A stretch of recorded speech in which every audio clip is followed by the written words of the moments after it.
¿Cuándo es lícito proceder con el divorcio? ¿Qué pasa si una persona se casó con una incrédula y ésta hace del matrimonio un infierno? ¿Debemos esperar que el pastor evidencie un femicidio para proceder con el divorcio? Si ya está divorciado o divorciada y su pastor le dice que regrese con su expareja, ¿debería hacerlo sin importar que la otra parte ya esté casado o casada y con hijos y sin haber analizado la causa y todos los antecedentes?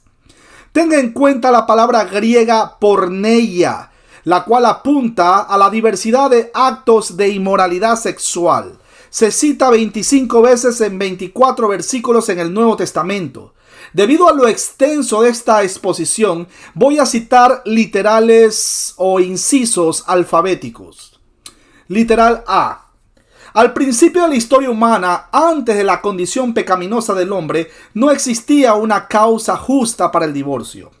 Él les dijo: por la dureza de vuestro corazón, Moisés os permitió repudiar a vuestras mujeres, mas al principio no fue así. Corroboramos en Mateo 19:8. Mas al principio alude a la situación del hombre cuando Dios, varón y hembra, los hizo, cuando Dios instituyó el matrimonio con las palabras de Génesis 2:24 y Mateo 19, versículos 4 y 5. La dureza de vuestro corazón, que se menciona en Mateo 19:8, es una forma bíblica de referirse a la naturaleza caída o no regenerada del hombre, que no cree ni obedece. Para mayor referencia, por cierto, véase en la Septuaginta los textos de Deuteronomio capítulo 10, versículo 16, Proverbios 17:20, Jeremías 4:4, Ezequiel 3:7 y en el Nuevo Testamento Marcos capítulo 16, versículo 14. La regeneración se describe como Dios quitando el corazón de piedra y reemplazándolo con un corazón de carne, como menciona Ezequiel 36:26. Literal B. Idealmente no debería existir el divorcio. Es contrario a lo que Dios más desea. Por tanto, lo que Dios juntó no lo separa el hombre, dice Mateo 19:6. Porque Jehová Dios de Israel ha dicho que él aborrece el repudio. Lo dice Malaquías capítulo 2, versículo 16. Estas palabras enuncian lo ideal, pues Dios mismo hace provisión para separar el matrimonio y practica el divorcio él mismo, como lo menciona Jeremías capítulo 3, versículo 8, Mateo 19, versículo 8 y 9 y Deuteronomio 24:1. Del mismo modo, la muerte y el asesinato son contrarios al ideal divino y no habrían entrado en escena al principio, pero debido a la condición pecaminosa del hombre, Dios da órdenes al respecto. Génesis capítulo 9, versículo 6 para corroborar y Deuteronomio 21:23. Literal C. Es claro que entre dos creyentes no debe existir divorcio alguno, por la misma razón de que son regenerados. Para los creyentes redimidos del pecado, la ordenanza de la creación original y el más alto deseo de Dios para el matrimonio serán su guía. El comportamiento y las actitudes pecaminosas entre marido y mujer serán tratados aparte del recurso al divorcio, según los principios redentores, análogos a la relación entre Cristo y la iglesia. Corroboramos esto en Efesios 5, versículos 22 y 23. Pero a los que están unidos en matrimonio, mando, no yo, sino el Señor, que la mujer no se separe del marido y que el marido no abandone a su mujer. 1 Corintios 7, versículo del 10 al 12 para corroborar. La fornicación no es el pecado imperdonable. 1 Corintios 6:11 para corroborar, Marcos 3:28 y Juan 1:7. Un creyente regenerado que cae en el pecado de adulterio ofrecerá arrepentimiento genuino por ello y hará las obras apropiadas para apartarse de él. La negativa a arrepentirse de este modo debe considerarse una señal de que la persona no es verdaderamente creyente y puede llegar a la excomunión si es necesario. Hechos 26:20 para corroborar, 1 Corintios 6, versículos 9 y 10, Proverbios 28:13, Lucas 13, versículo del 3 al 5, Salmo 51, Santiago 4, versículo 8 al 10, 1 de Juan 1:9, Mateo 3:8 y Mateo 5, versículos 23 y 24.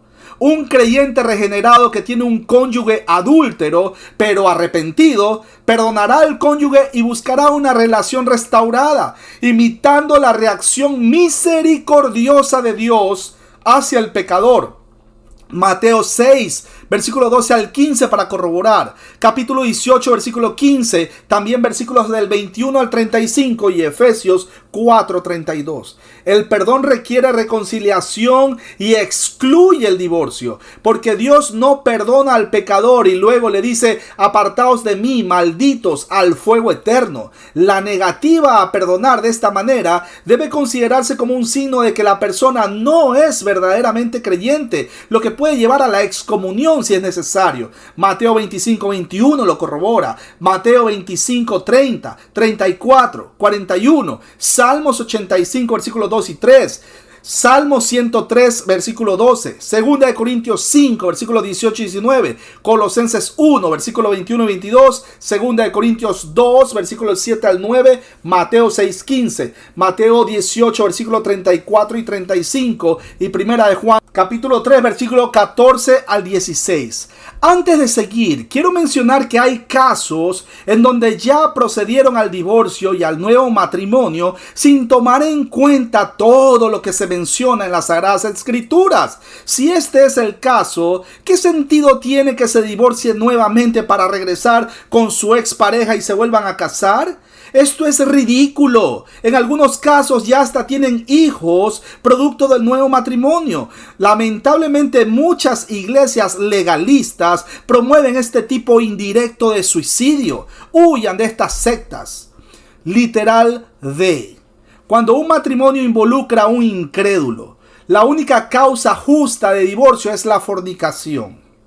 La situación prevista ahora es que al menos uno de los cónyuges del matrimonio es un incrédulo, uno que se niega a vivir según los principios expuestos en los puntos anteriores, ya sea que profese ser seguidor de Cristo o no. ¿Es lícito al hombre repudiar a su mujer por cualquier causa? Y yo os digo que cualquiera que repudia a su mujer, salvo por causa de fornicación y se casa con otra, adultera. Mateo capítulo 19 versículo 3 y también versículo 9. Cristo censura aquí cualquier divorcio que no sea por fornicación, dejando así una y solo una causa justa de divorcio, a saber, esta es fornicación. Esto queda claro en Mateo 5:32. El que repudia a su mujer a no ser por causa de fornicación, etcétera, etcétera. El término griego parektos significa excepto, como por ejemplo tenemos en Hechos capítulo 26 versículo 29, o cosas externas, por ejemplo 2 de Corintios 11, 28. Jesús habló categóricamente: cualquier razón fuera de la categoría de fornicación es una base pecaminosa para el divorcio. La fornicación es la única excepción a esta censura contra el divorcio. Jesús también hablaba categóricamente en el sentido de que su principio debía aplicarse universalmente a todos los hombres. Afirmó que todo el que, como lo vemos en Mateo 5:32, o el que, Mateo 19:9, se divorcia aparte del motivo de fornicación, estaba haciendo mal, ya fuera creyente o incrédulo, judío o gentil. Noten, mis hermanos queridos, que la enseñanza de Cristo se basaba en factores que se aplican a todos los hombres en general. Primero, la ordenanza de la creación, y segundo, la condición del corazón pecaminoso del hombre. Dios no tiene un doble estándar para el matrimonio. El único motivo apropiado por el cual un creyente o un incrédulo puede divorciarse de su cónyuge es la fornicación. Aunque Pablo trata un caso particular en 1 Corintios capítulo 7, versículo del 12 al 17, que no fue abordado directamente durante el ministerio terrenal de Cristo, y a lo demás yo digo, no el Señor. Ahí lo vemos en el versículo 12.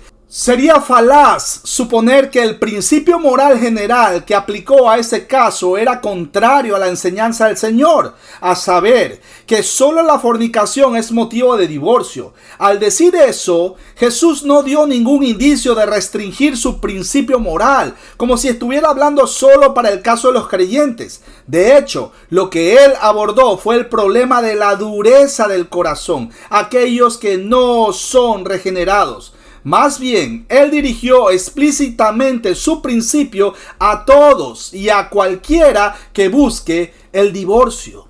Literal E. El alcance de fornicación en el uso bíblico es más amplio que el adulterio y aún más amplio que las relaciones sexuales ilícitas. En Mateo 19:9, Cristo utiliza claramente dos términos griegos distintos para fornicación y adulterio. No son idénticos. Si la fornicación no es la razón del divorcio, dice él, el adulterio será la consecuencia. Como referencia, el uso distinto de los dos términos lo vemos en 1 Corintios 6:9, Gálatas 5:19 y Hebreos 13:4. Noten que los términos hebreos para fornicación y adulterio también son distintos. En las Escrituras, en la Septuaginta y también en el Nuevo Testamento, fornicación puede referirse específicamente al pecado sexual de todo tipo, ya sea la impureza prematrimonial, como lo corrobora Ezequiel 23, versículo del 11 al 19 y Juan 8:41. El sexo fuera del matrimonio por parte de una viuda. Génesis 38:24 lo corrobora. El regreso a un cónyuge divorciado tras una unión intermedia, como lo menciona Jeremías 3:2. El adulterio, como lo menciona Jeremías 13:27 y Oseas 2:2. La prostitución, Deuteronomio 23:18 y Miqueas capítulo 1 versículo 7. También 1 Corintios 6 versículo 16 y 18. El incesto, 1 Corintios 5:1. La homosexualidad, Judas 7. El matrimonio con mujeres extranjeras, Hebreos 12:16 y Génesis 26, versículo 34 y 35. O la unión sexual interreligiosa, 1 Corintios 10:8 y Números 25, versículo del 1 al 9. Cabe señalar que el pecado sexual, que equivale a fornicación, no tiene por qué implicar relaciones genitales. Imagínese una esposa que se dedica a besarse, desnudarse, acariciarse, masturbarse mutuamente o practicar sexo oral con alguien que no es su marido. Sería ridículo defenderla de la acusación de fornicación apelando a la ausencia de relaciones genitales. El Cantar de los Cantares presenta el tipo de actividades aquí mencionadas como propias del estado matrimonial. En las Escrituras, fornicación también puede usarse de forma más general para referirse a la rebelión moral y la infidelidad, cuando no existe una sugerencia figurativa de relaciones sexuales, como con los ídolos. Por ejemplo, arrogancia, Isaías 47:10 para corroborar. No creer en Dios, Números 14, versículo 11 y versículo 33 para corroborar. O alejarse de las normas de rectitud de Dios. Isaías 1:21 para corroborar. También Isaías 57:3. Segunda de Reyes 9:22. También para fornicación, que parece formar parte de una sinécdoque para todos los pecados en Ezequiel 43:9 y Oseas 6:10. En las epístolas de Pablo, fornicación aparece a veces junto con impureza, codicia e idolatría como una forma de abarcar todas las formas de conducta inmoral. Efesios 5:3 para corroborar, Colosenses 3:5 y Primera de Tesalonicenses capítulo 4 versículo del 3 al 7, lo que explica por qué muchas traducciones traducen la palabra griega generalmente como impureza o inmoralidad. Fornicación abarca todas las impurezas y abominaciones representadas por la Roma impía. Apocalipsis 17, versículo 4. También capítulo 19, versículo 2. Así como la enseñanza y las asociaciones idolátricas de la herejía en la iglesia. Apocalipsis 2, versículo 21. En consecuencia, toda la santificación puede tipificarse como abstenerse de la fornicación. Lo corroboramos en 1 de Tesalonicenses capítulo 4, versículo 3, Hebreos 12, versículo 14 y versículo 16. También podemos corroborar esto en el Catecismo Mayor de Westminster, numeral 99. Además de los usos específicos y generales de fornicación para la rebelión moral, podemos observar el uso figurado del término contra el trasfondo de la disolución sexual para la infidelidad religiosa, como lo vemos en Jeremías 2:20, Oseas capítulo 4, versículo 11 y 12. También para la apostasía, como lo menciona Ezequiel 6:9, Ezequiel 23:35 y Salmos capítulo 73, versículo 27. Idolatría, Isaías 57:9, Primera de Crónicas 5:25, Ezequiel capítulo 16, versículo 15 y también versículo 25. Y también para la lealtad extranjera, Ezequiel 23, versículo 11 al 19. Por lo tanto, fornicación no tiene por qué significar relaciones sexuales pecaminosas. Esto se demuestra más claramente por el hecho de que la deserción de un matrimonio, aparte de cualquier cuestión de adulterio, cuenta como fornicación en la enseñanza bíblica. Pero si el cónyuge incrédulo se separa, sepárese, pues no está el hermano o la hermana sujeto a servidumbre. 1 Corintios capítulo 7, versículo 15 para corroborar. Sin embargo, con la autoridad de Cristo, solo podemos reconocer una causa justa de divorcio, a saber, la fornicación. Por lo tanto, a menos que Pablo se enfrente a Cristo, el permiso paulino del divorcio por abandono debe implicar que el abandono es una forma de fornicación en la evaluación de Dios, independientemente de cualquier cuestión acompañante de relaciones sexuales ilícitas.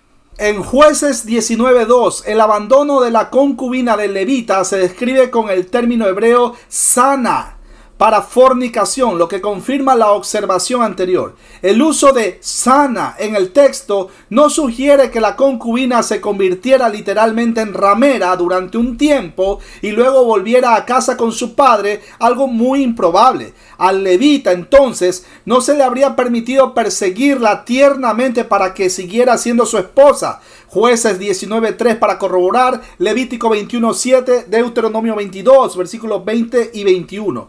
Por lo tanto, para comprender correctamente la enseñanza de las Escrituras sobre los motivos de divorcio, tendremos que hacer algo más que estudios léxicos. Lo que se necesita es una comprensión teológica más amplia de la naturaleza del matrimonio y de la lógica que subyace a cualquier causa de divorcio que se establezca. Todos los casos son distintos. Tenemos que enfocar la cuestión de tal manera que podamos dar cuenta de la limitación de las causas de divorcio, la armonía de Pablo y Jesús al dar causas de divorcio, toda la evidencia bíblica también sobre el tema del divorcio y la razón por la que ciertas ofensas son causas legítimas de divorcio, mientras que otras no lo son. Una simple apelación a la palabra fornicación no puede lograr estos fines.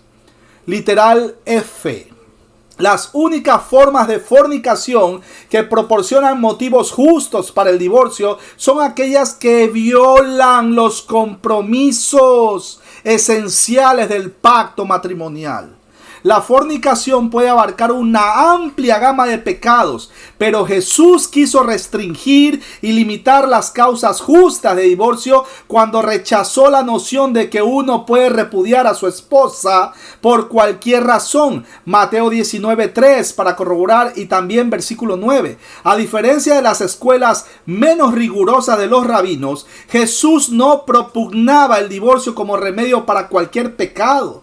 En consecuencia, cabría esperar que Jesús se refiriera a la fornicación en algún sentido restringido, pero no arbitrario, es decir, de alguna manera que siguiera un principio racional de delimitación estrecha. Sin embargo, este sentido no puede restringirse hasta el punto de que solo se refiera a las relaciones sexuales ilícitas. Por lo tanto, debemos seguir el discernimiento bíblico para determinar qué formas de fornicación constituyen motivos apropiados para el divorcio. Aquellos, por cierto, que quieran adherirse estricta y literalmente a la declaración de la Confesión de Westminster de que nada excepto el adulterio y el abandono irremediable son causa suficiente para el divorcio, se verán en una necesidad similar, ya que los estándares de Westminster definen el adulterio tan ampliamente que incluye cosas que no se consideran razonablemente como causa de divorcio, como la intemperancia, la ropa inmodesta, la ociosidad y la embriaguez. ¿Dónde corroboramos esto? En el Catecismo Mayor, en el numeral 138 y 139. La Escritura también utiliza el término adulterio de manera más amplia. Por ejemplo, en Santiago capítulo 4, versículo 4. El matrimonio es un pacto.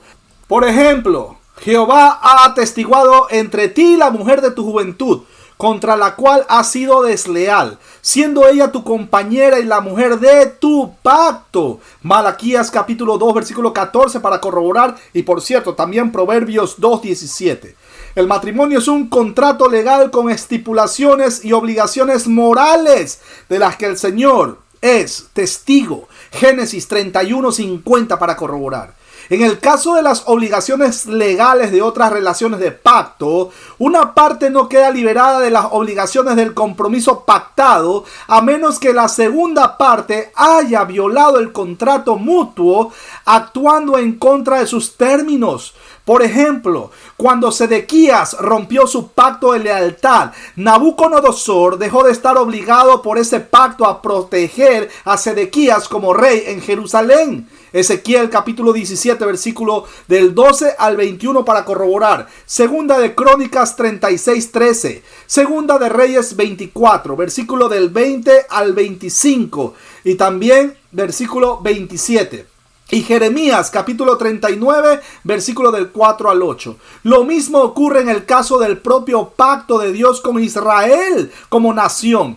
Pero más ha dicho Jehová el Señor: ¿haré yo contigo como tú hiciste, que menospreciaste el juramento para invalidar mi pacto? Ezequiel 16:59 para corroborar. No permanecieron en mi pacto y yo me desentendí de ellos. Hebreos 8:9 para corroborar. Cuando los judíos confesaron sus transgresiones, su única súplica fue en consecuencia: no nos deseches, no invalides tu pacto con nosotros. Jeremías 14:21 para corroborar. Éxodo 19:5, Levítico 26:15, Deuteronomio 31:20, versículo 29 también, Jeremías 11 versículo 10 y 11. También capítulo 22, versículos 5 al 9, Oseas 6:7, Oseas 7, versículo 13, Oseas 8, versículo 1 y 4, y Romanos capítulo 11, versículo del 20 al 22. Del mismo modo, en el caso del pacto matrimonial, lo único que proporciona un motivo justo para que una de las partes se libere del pacto, es decir, para solicitar el divorcio, sería la violación de las obligaciones esenciales de ese pacto por la otra parte, la ruptura del pacto. En consecuencia, cosas tales como discusiones constantes por dinero, negarse a arrepentirse por comportamiento grosero, decir mentiras, tomar el nombre de Dios en vano, deshonestidad, etcétera, etcétera, o romper una promesa, incluso si se declara junto con los votos matrimoniales, de no mudarse fuera del estado o del país en donde se reside, no ilustran motivos para el divorcio, porque ninguno de ellos viola lo que es esencial para el pacto de matrimonio. Puesto que el matrimonio fue ordenado por Dios, así como lo menciona Génesis 2:24, es la voluntad revelada de Dios, no la sabiduría o el deseo del hombre, la que define la naturaleza y las obligaciones esenciales del pacto matrimonial. Recuerden, lo que Dios juntó, no lo separa el hombre. Mateo capítulo 19, versículo 6. Literal G. Las obligaciones del pacto matrimonial incluyen al menos dejar padre y madre, unirse al cónyuge y llegar a ser una sola carne. Estos tres aspectos del pacto matrimonial se mencionan explícitamente cuando Dios ordenó originalmente la institución. Por tanto, dejará el hombre a su padre y a su madre y se unirá a su mujer y serán una sola carne. Génesis 2:24 para corroborar. Estos tres aspectos del pacto matrimonial no son distintivos de una sola dispensación del trato de Dios con los hombres, sino que se repiten en toda la Escritura. Por ejemplo, en Mateo 19:5 y en Efesios 5:31. Es posible que existan otros aspectos integrantes del pacto matrimonial, además de los tres mencionados. Para firmarlos legítimamente se requeriría algún tipo de garantía bíblica. Por ejemplo, enseñanza bíblica sobre el significado esencial del matrimonio o sobre los motivos aceptados para el divorcio, etcétera, etcétera. Literal H. A la luz del voto de ser una sola carne, podemos entender que la infidelidad sexual rompe el pacto matrimonial y es como tal causa de divorcio. La expresión ser una sola carne denota relación sexual, por lo que se aplica incluso a las relaciones con una ramera. ¿O no sabéis que el que se une con una ramera es un cuerpo con ella? Porque dice, los dos serán una sola carne. 1 Corintios 6:16 para corroborar. Observe, mis hermanos, cómo el matrimonio se trata en paralelo al lecho. En Hebreos capítulo 13, versículo 4 lo corroboramos. Uno de los propósitos divinos del matrimonio es proporcionar el desahogo adecuado para el impulso sexual, evitando así la fornicación. A causa de las fornicaciones, cada uno tenga su propia mujer y cada una tenga su propio marido, pues mejor es casarse que estarse quemando de pasión. 1 Corintios capítulo 7 lo corrobora, versículo 2 y versículo 9. Fuera del lecho matrimonial es fornicación y adulterio. Corroboramos en Hebreos 13:4. El rechazo de las relaciones sexuales es pues contrario a uno de los fines mismos del matrimonio y somete ilegalmente a la pareja matrimonial a la fornicación. Es tener un matrimonio no en sustancia sino solo de nombre. Mantener relaciones sexuales es una deuda que debe ser cumplida o pagada al cónyuge. 1 Corintios lo corrobora. El uso de estas dos palabras en Romanos 13:7 vemos rendir a todos sus deudas. Es una obligación contractual del matrimonio. La negativa voluntaria a mantener relaciones sexuales con la pareja matrimonial se denomina explícitamente negar o defraudar, o mejor dicho, robar sus derechos. Eso lo corroboramos en 1 Corintios capítulo 7 versículo 5. La palabra se usa para defraudar a los trabajadores de la paga que se les debe. En Santiago 5:4 lo corroboramos. Marcos 10:19. 1 Corintios 6:8, refiriéndose a asuntos resueltos por los tribunales. Es una ruptura de las obligaciones contractuales del matrimonio. El uso que hace Pablo de este tipo de lenguaje es digno de mención para comprender la naturaleza pactual del vínculo matrimonial, así como la forma en que se disuelve. Esto lo confirma la ley de Éxodo, capítulo 21, versículos 10 y 11, que estipula que la esposa que ha sido privada de su derecho conyugal queda libre del compromiso matrimonial, liberándose de su marido. No tendría mucho sentido decir que saldrá de él. Se refiere solo a su servidumbre, dejándola atada al matrimonio, cuando son sus derechos conyugales, que no tienen nada que ver con la institución de la servidumbre, los que no se respetan. Dado que el voto matrimonial es, entre otras cosas, un compromiso público de ser sexualmente fiel a su cónyuge, las relaciones sexuales fuera del cónyuge son una violación del pacto matrimonial. Por lo tanto, como se reconoce comúnmente, la Escritura enseña que cuando una esposa comete adulterio, puede ser repudiada y recibir una carta de divorcio. Jeremías capítulo 3 versículo 8 lo corrobora y Deuteronomio capítulo 24 versículo 1, observando que el término hebreo para indecencia se refiere a la cohabitación ilícita. Por ejemplo, Ezequiel capítulo 16 versículo 36, capítulo 23 versículo 29, a lo largo de Levítico 18 y también Levítico 20 versículo 10. El adulterio contamina el lecho matrimonial. Hebreos 13:4 lo corrobora. Literal I. A la luz del voto de dejar padre y madre, podemos entender que el abandono del cónyuge rompe el pacto matrimonial y es, como tal, causa de divorcio.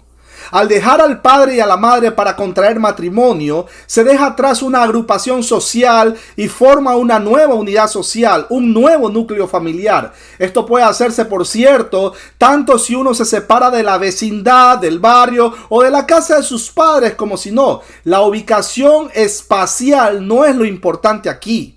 Dejar padre y madre es, pues, con el fin de crear un nuevo vínculo, ahora con el cónyuge. Las palabras siguientes en Génesis capítulo 2 versículo 24, escúchelo bien, y se unirá a su mujer. El dejar no es más que la otra cara de la moneda del compromiso de vivir con la pareja matrimonial. Abandonar al cónyuge y volver con sus padres se denomina, por tanto, fornicación. En Jueces capítulo 19, versículo 2 lo corroboramos. Abandonar al cónyuge es una violación de ese compromiso matrimonial implícito en el hecho de dejar padre y madre, tanto si la pareja que abandona vuelve literalmente a casa de los padres como si no. La confirmación de esto se encuentra en 1 Corintios capítulo 7 versículos 12 y 13, donde Pablo describe el estado del matrimonio en términos de consentir en vivir el uno con el otro, es decir, vivir juntos. Cuando un cónyuge incrédulo se niega a vivir con su pareja, se rompe el pacto entre ellos. En tal caso, cuando el incrédulo se separa, ejemplo, por divorcio, Pablo declara que la parte creyente no está sujeta.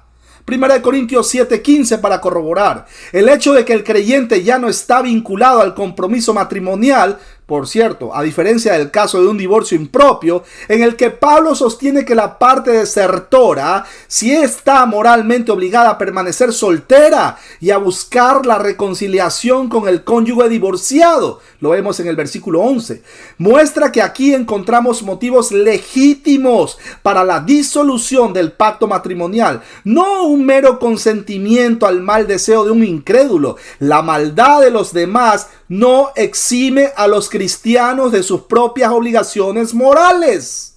Las palabras de Pablo muestran que esta forma particular de maldad viola una obligación contractual y solo de esa manera libera al cristiano de obligaciones anteriores. Literal J.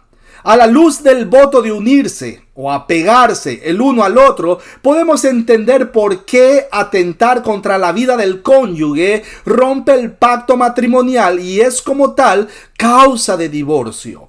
El verbo unirse en Génesis 2:24 se sitúa entre las ideas y las complementa en el sentido de dejar padre y madre para unirse al cónyuge y de convertirse en una sola carne. El uso del verbo lo vemos en 1 Corintios capítulo 6, versículos 16 y 17. Sin embargo, añade algo a ambas nociones. Denota algo más que vivir juntos y acostarse juntos. Lo corroboramos en Mateo 19:5 y Efesios 5:31. Esto es evidente por el uso del verbo en otras partes de la escritura. En hebreo y griego puede aplicarse a la unión física de dos cosas. Job capítulo 19 versículo 20 lo corrobora.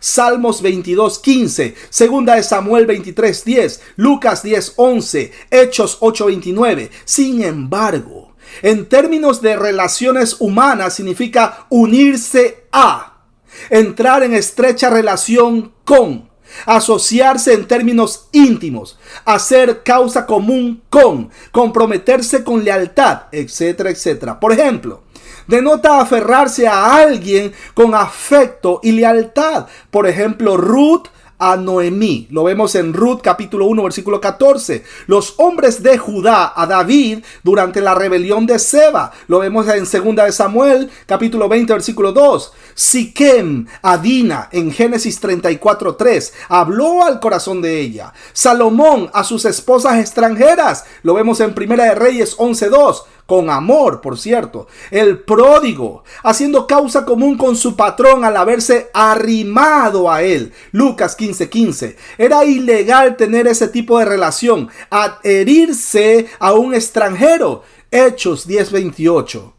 Así vemos lo que implica la palabra cuando se usa en el Antiguo Testamento para referirse a Israel, que se adhiere al Señor en amor y sumisión. Por ejemplo, Deuteronomio 10:20, Deuteronomio 11:22, 13:4, 30:20, Josué capítulo 22 versículo 5, Josué 23:8, Jeremías 13:11, cuando el salmista dice que se apega a los testimonios de Dios. Salmo 118 y 119 versículo 31, se refiere a su apoyo y compromiso con ellos, no de algún modo a una relación física con ellos. Del mismo modo, Pablo nos pide seguir lo bueno, ahí en Romanos 12:9, la otra cara de aborrecer el mal.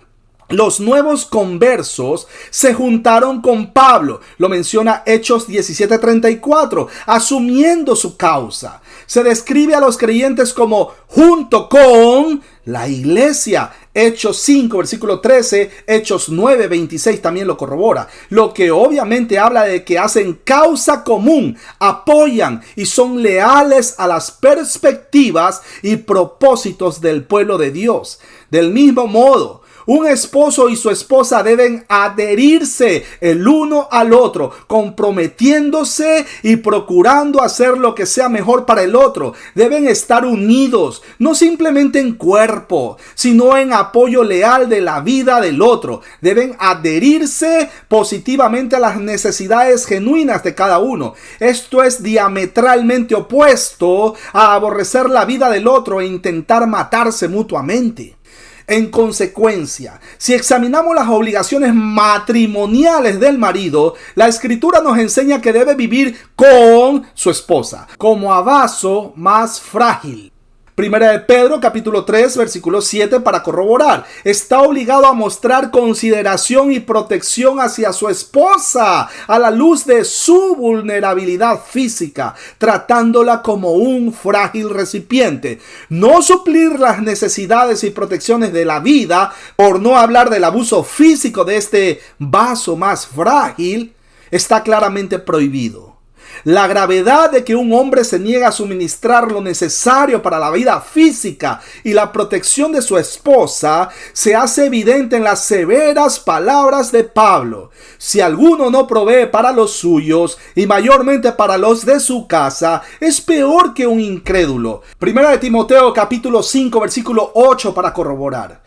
Cuando uno recuerda la evaluación y el destino de los incrédulos, según la teología de Pablo, estas palabras tienen una intensidad y una severidad increíbles. Alguien que expone a su mujer y a su familia a un daño físico al privarles de sus necesidades básicas está, de alguna manera, en peor condición moral o bajo mayor condenación que un incrédulo. Si este pecado de omisión lleva a alguien a una evaluación tan espantosa, uno puede imaginar cuánto más lo haría el abuso positivo o los pecados de comisión contra la vida física y el bienestar de su esposa y familia. En lugar de tomar medidas para matar a sus esposas, los maridos están moralmente obligados por su pacto matrimonial a entregar sus vidas por el bien de sus esposas. Efesios 5:25 nos recuerda: maridos, amad a vuestras mujeres, así como Cristo amó a la iglesia y se entregó a sí mismo por ella.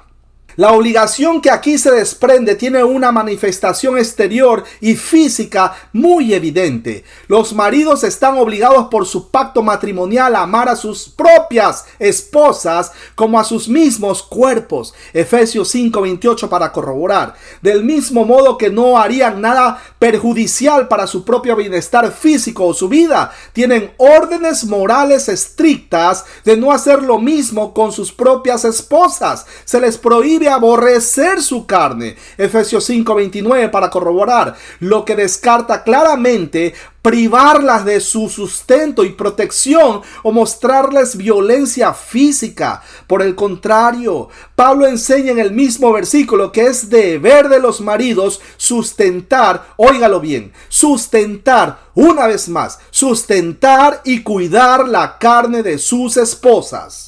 En consecuencia, cuando un marido priva a su esposa de alimento, cobertura física y protección, o más cuando realmente la golpea y amenaza su vida, ha hecho mucho más que no ser un compañero ideal, como alguien que miente a su esposa o peca de otras maneras. Este tipo de pecado tiene una intensidad especial. Ha violado una obligación esencial del pacto matrimonial, negándose a adherirse o apegarse lealmente al bienestar y a la vida de su esposa.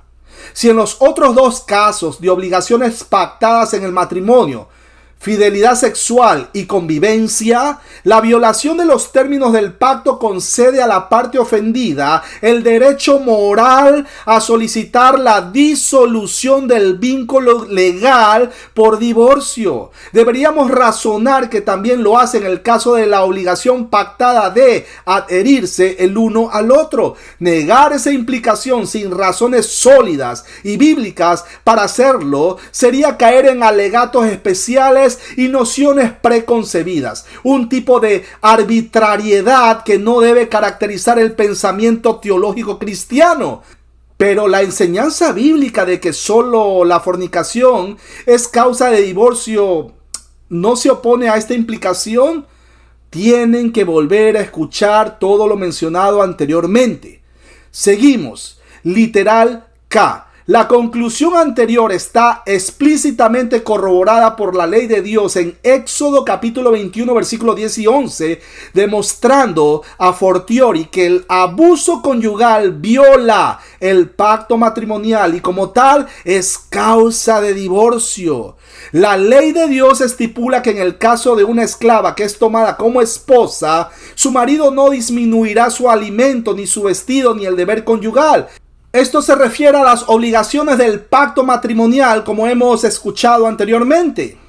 Así pues, si ninguna de estas tres cosas hiciere, ella saldrá de gracia sin dinero, dice Éxodo capítulo 21, versículos 10 y 11.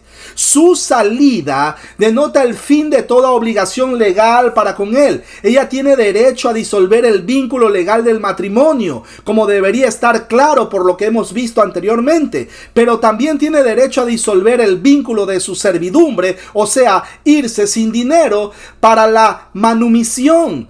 Sugerir que su alivio es la disolución solo del matrimonio, permaneciendo su esclava, o solo de la servidumbre, permaneciendo su esposa, sería trivializar la disposición, porque en ese caso no se le da alivio de su ofensor. Después de todo, ella debe continuar en relación con él, ya sea como su esposa desatendida o esclava, lo que es contrario al objetivo de proporcionarle una resolución y reparación de la situación. El aspecto de esta disposición de la ley de Dios que trata de la privación de los derechos conyugales ya se ha tratado anteriormente. Se defrauda el pacto matrimonial al negarse a mantener relaciones sexuales con el cónyuge. Lo que esta parte de la ley de Dios también revela es que del mismo modo defrauda el pacto matrimonial privar a la esposa de su alimento y vestido, el alimento y la protección necesarios para la vida. Ambas ofensas son, pues, motivo de divorcio. Esto no es meramente una cuestión de inferencia.